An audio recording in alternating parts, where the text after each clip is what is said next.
আগামী জাতীয় নির্বাচনে প্রথমবারের মতো প্রক্সি ভোট দেওয়ার সুযোগ পাচ্ছেন প্রবাসী বাংলাদেশিরা। এর জন্য একটি অ্যাপসও তৈরি করার সিদ্ধান্ত নিয়েছে নির্বাচন কমিশন। ইসির এমন উদ্যোগকে স্বাগত জানিয়ে নির্বাচন কমিশনারের কাছে বেশ কয়েকটি দাবি জানিয়েছেন বাংলাদেশ জামায়াতে ইসলামীর আমির ডাক্তার শফিকুর রহমান। কি আছে সেই দাবিতে বিস্তারিত জানাচ্ছেন শেখ ফরিদ। ভোটের অধিকার থাকা সত্ত্বেও অতীতে 1 কোটি ভোটার ভোট দিতে পারেনি। তাই প্রবাসী ভোটারের জন্য প্রক্সি ভোটকে উপযুক্ত মনে করছে নির্বাচন কমিশন।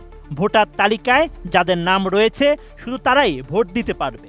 11ই মার্চ রাজধানী আগারগাঁওয়ে নির্বাচন ভবনে এমন মন্তব্য করেছেন নির্বাচন কমিশনার ব্রিগেডিয়ার জেনারেল অবসরপ্রাপ্ত আবুল ফজল মোহাম্মদ সানাউল্লাহ। এবারে আমরা প্রবাসী বাংলাদেশিদের ভোট নিশ্চিত করতে চাই। এবার আশ্বাস নয়, আমরা বাস্তবায়ন করতে চাই এবং তিনি এটাও বলেছেন যে আমাদেরকে একটি নির্ভরযোগ্য ব্যবস্থা উদ্ভাবন করতে হবে। এই আলোকে কমিশন সংশ্লিষ্ট কমিটিকে দায়িত্ব প্রদান করে যে এটা নিয়ে গবেষণা করে একটা সুনির্দিষ্ট প্রস্তাব কমিশনের সামনে দিতে। কোয়ালিটি সম্পন্ন আন্তর্জাতিক মানের CMT 500W CSRM committed for better still. এমন পরিস্থিতিতে নির্বাচন কমিশনারের প্রক্সি ভোটিং উদ্যোগকে স্বাগত জানিয়েছেন বাংলাদেশ জামায়াত ইসলামের আমির ডাক্তার শফিকুর রহমান। এই নিয়ে সামাজিক মাধ্যম ফেসবুকে একটি স্ট্যাটাস দেন তিনি। 11ই মার্চ ফেসবুকে দেওয়া এক বার্তায় জামায়াতের আমির লিখেন, প্রবাসীদের ভোটাধিকার নিশ্চিত করার এই দাবি অনেক পূর্ব থেকেই আমরা করে আসছি। এরই মধ্যে নির্বাচন কমিশন ইতিবাচক পদক্ষেপ নিয়ে আগাচ্ছেন বলে সংবাদ মাধ্যমে খবর প্রকাশ পেয়েছে।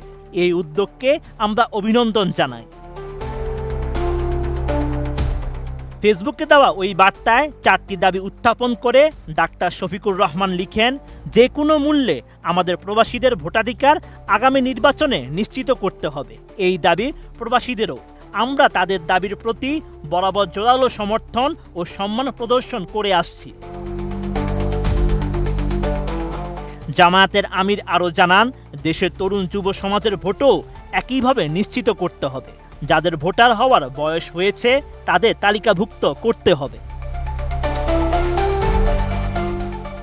বিগত ফ্যাসিস্ট আমলে যে বিপুল পরিমাণ জাল ভোটার তৈরি করা হয়েছিল তাদেরও ভোটার তালিকা থেকে বাদ দিতে হবে। ফেসবুকে দেওয়া বার্তায় ভোটার তালিকা থেকে মৃত ব্যক্তিদের নাম বাদ দেওয়ার দাবিও জানান শফিকুর রহমান।